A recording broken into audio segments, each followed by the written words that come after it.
Sénateur Cardozo.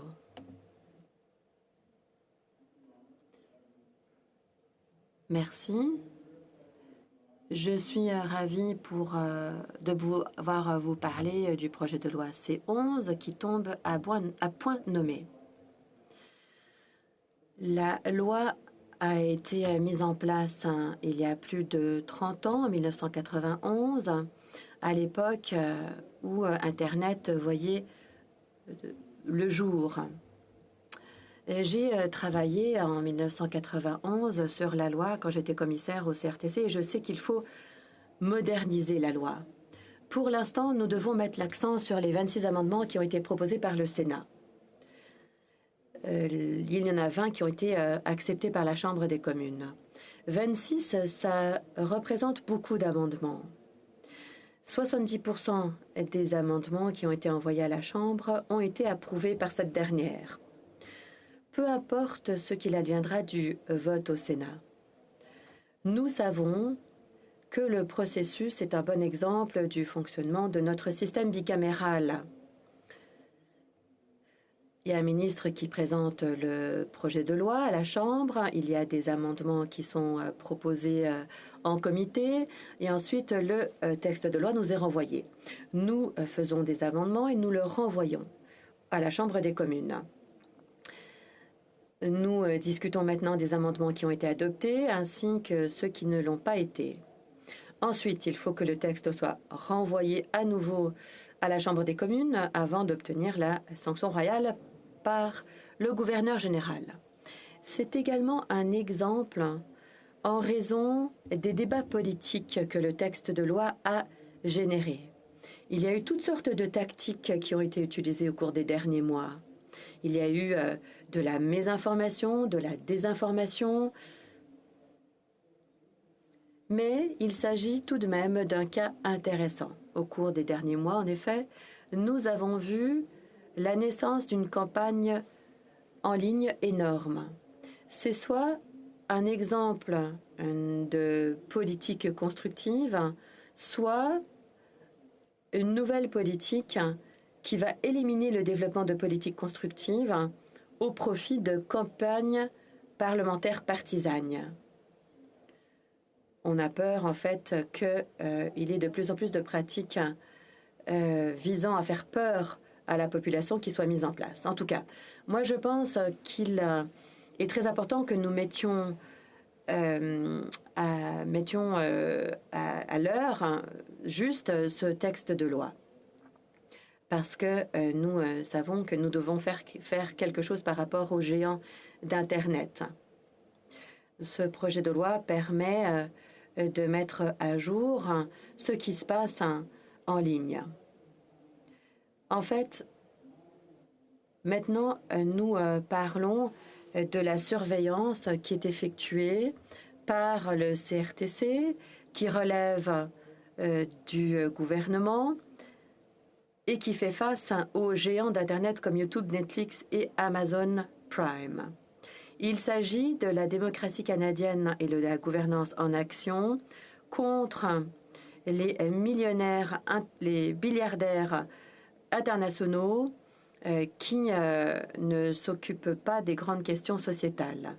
Contrairement au secteur public canadien qui n'a pas de recours. En dépit des nombreux messages que nous avons reçus, je ne sais pas s'ils ont été générés par les algorithmes ou pas, ce projet de loi ne menace pas le contenu utilisé par les utilisateurs. Le projet de loi ne met pas en péril non plus la libre expression et la liberté d'expression.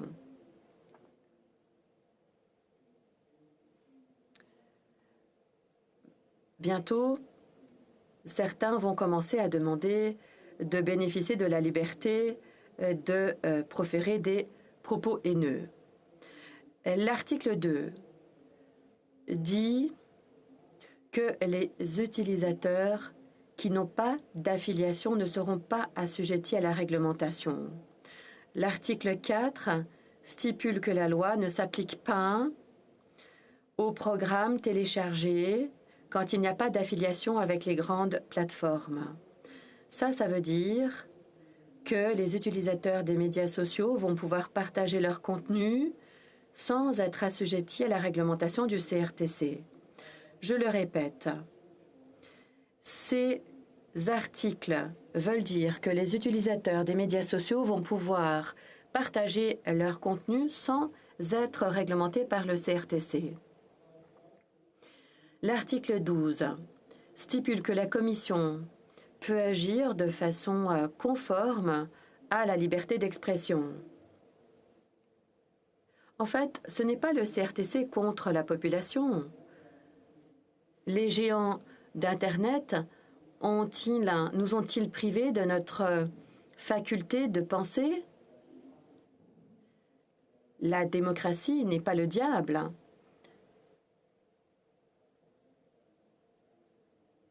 C'est quelque chose de très philosophique, n'est-ce pas? Je suis content que vous m'écoutiez. Soyons clairs.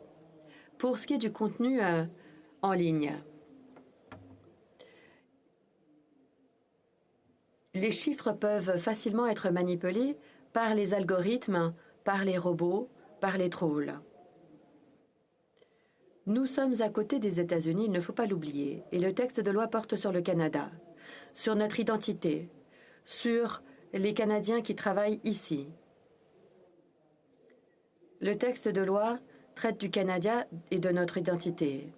Le Canada se bat depuis longtemps pour assurer la robustesse de notre culture, pour assurer la robustesse de notre industrie culturelle. Le texte de loi porte sur notre pays, notre identité. Avec la croissance du monde en ligne, notre lutte est devenue de plus en plus importante et de plus en plus difficile. J'aimerais vous parler maintenant du CRTC. Vous savez que j'étais commissaire à une époque.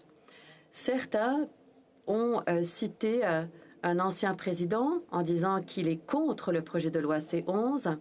Mais moi, je dirais qu'à titre d'ancien président et à titre d'ancien commissaire national, je soutiens le texte de loi. Et ça montre, encore une fois, que le gouvernement nomme des gens qui ont des divergences d'opinion à la commission. Ça montre que le CRTC est une organisation dynamique qui prend en compte les opinions des Canadiens qui sont passionnés par ces grandes questions. J'aimerais vous parler maintenant du processus de prise de décision au CRTC. Sachez que les commissaires sont nommés par le gouvernement et siègent pendant 5 ans. Leur biographie figure sur le site Web. Les décisions du CRTC sont fondées sur des processus qui sont publics.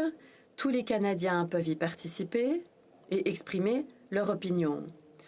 Les délibérations ne sont pas secrètes, il n'y a pas d'algorithme, il n'y a pas d'ingérence de la part des gouvernements étrangers ou des partis politiques. Nous pouvons rencontrer des lobbyistes à titre de sénateurs, mais les commissaires du CRTC doivent discuter de façon publique de toutes les grandes questions et toutes les communications doivent être faites publiquement. Il n'y a pas de conversation secrète. Je dois vous raconter une anecdote. C'était à mes débuts. Il y avait une audience sur des demandeurs qui voulaient avoir une station de télé chrétienne. Et en fait, ils n'étaient pas très chrétiens les uns par rapport aux autres. Ils ne présentaient pas l'autre joue. J'ai été suivie 2 fois aux toilettes. On m'a posé des questions. J'ai dû expliquer que le lobbying, c'était quelque chose qui ne se faisait pas dans les toilettes. Et ensuite, j'ai dit que si je recevais des informations aux toilettes, il faudrait que je divulgue ces informations en réunion et que j'aurais sans doute un petit peu de mal à expliquer où j'avais reçu ces informations. J'étais préoccupée, je voulais maintenir ma réputation. Toutes les communications sont publiques pour que les Canadiens puissent en prendre acte. Il n'y a rien de secret. Maintenant, j'aimerais vous parler de la technologie qui figure dans la loi de 91. On sait que le tout doit être flexible. Le CRTC doit pouvoir réglementer l'accès qu'ont les Canadiens à Internet. Le système de radiodiffusion doit être réglementé de façon à ne pas empêcher le développement de technologies de l'information et de leur application pour ce qui est des services qui sont octroyés aux Canadiens.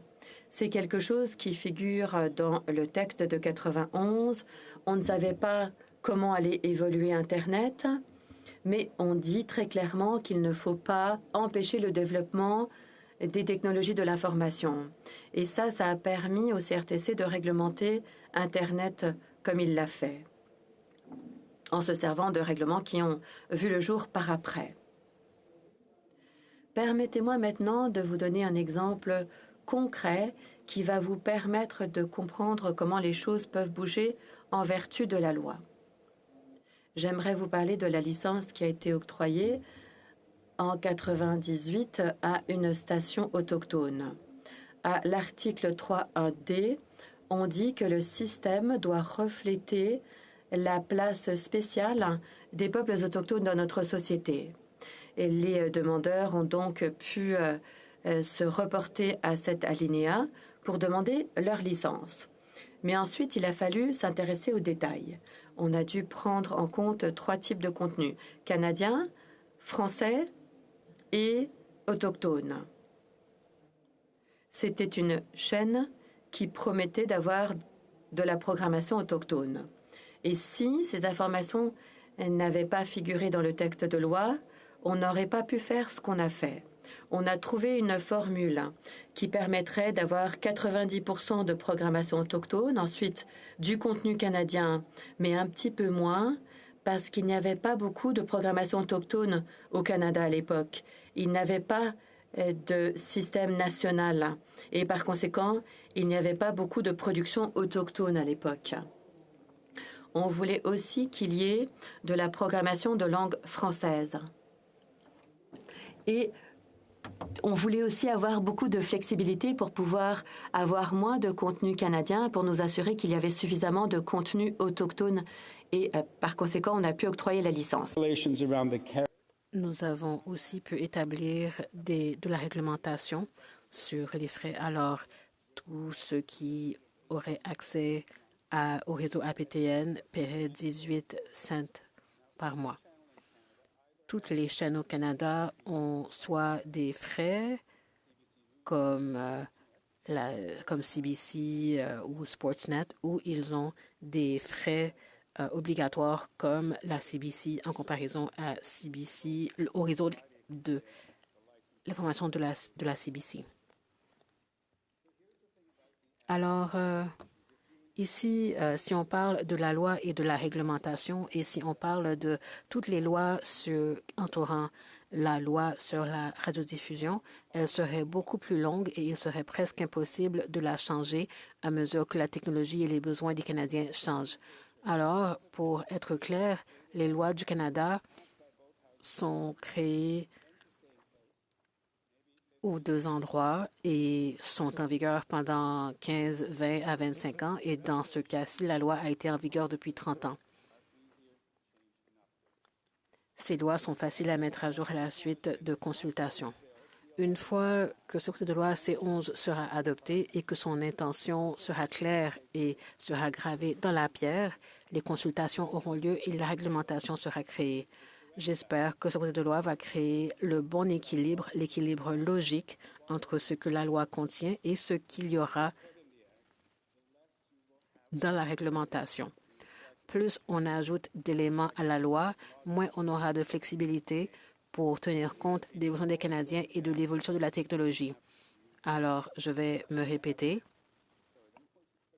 Plus on ajoute d'éléments à la loi, moins on aura de flexibilité. J'ai d'autres éléments à soulever. Les partis politiques ont fait des promesses. Ils ont promis de se prononcer sur ce projet de loi, mais par souci de temps, je vais m'arrêter ici. Merci.